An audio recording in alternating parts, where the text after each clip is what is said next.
Hey guys, and welcome to the fish room. I'm Rachel O'Leary, and I realized this morning it's been quite a long time since I updated you on the baby Polypterus endlicheri, or saddled bikers. They have nearly tripled in size at this point. When I first got them, they were about the size of my pinky finger, and now they're easily, gosh, well, about 4 of them are pretty sizable, and 2 of them are quite a bit smaller.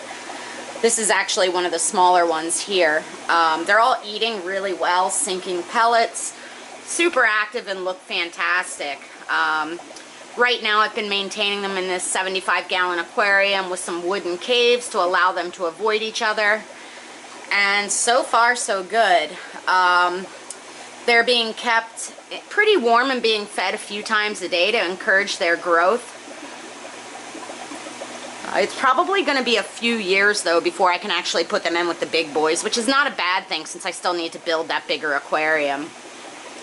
In the meantime though, I can continue to house them in this aquarium until they're probably, I'd say 10 to 12 inches long, at which point I'll have to figure out an upgrade. I have 6 of them. One of the reasons I wanted to get more of these guys is that Polypterus are really pretty social animals as long as they're all the same size. They sort of pile on top of each other in a poly pile, and they're really stinking cute. And it's fun to watch them grow up. I got my big boys in the other aquarium when they were even smaller than these, and just watching them grow up over the past decade has been really rewarding. And I look forward to having a tank full of these guys someday.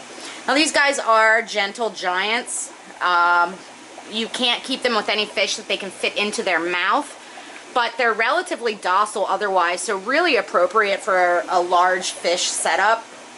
And I just think they're absolutely fascinating to watch and look at and learn about. I think what I'm going to do in the future is get some of the smaller species as well to set up a model aquarium with them with you guys, because the reality is most people can't house these lower jaw species well.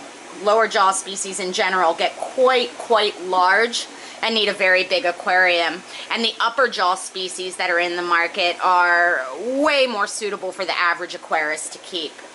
So let me know down in the comments if that's something you'd be interested in. I love all Polypterus and have always wanted to keep a tank of endlicheri, so that's where I would lean. They look a lot like these guys with similar patterning, but again stay substantially smaller. There's another small guy there. And I'll have to keep a really close eye on this growth rate, because if there gets to be too much disparity, the larger ones could attempt to eat the smaller ones, which obviously we don't want.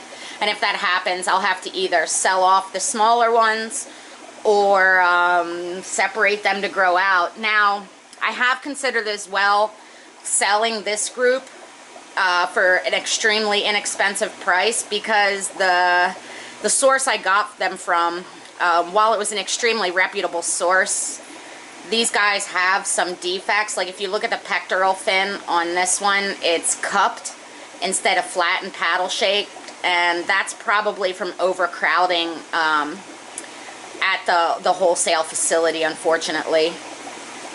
Regardless, they're completely healthy. They just have some imperfections, so I'm on the fence as to what to do. There's absolutely nothing wrong with them that will impact their health. It's mainly a cosmetic thing, but they are not a great example of good quality Polypterus, unfortunately. That being said, I still love them and have continued to grow them out until I make up my mind what to do. I mean, they would certainly make excellent pets regardless of their defects, and a few of them are fine and a few of them have those cupped pectorals. It was really disappointing to me, because getting more of these was something I've wanted for years and years. But again, they're perfectly healthy, and again, even though they have those deformities, they swim fine, they eat fine, and they're perfectly healthy. It's just a bit disappointing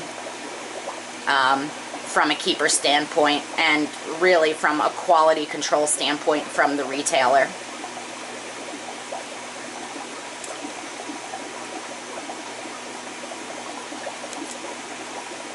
Just a reminder, this is what the babies will become. Absolutely magnificent. And you can see how nice the fins are on the big boys.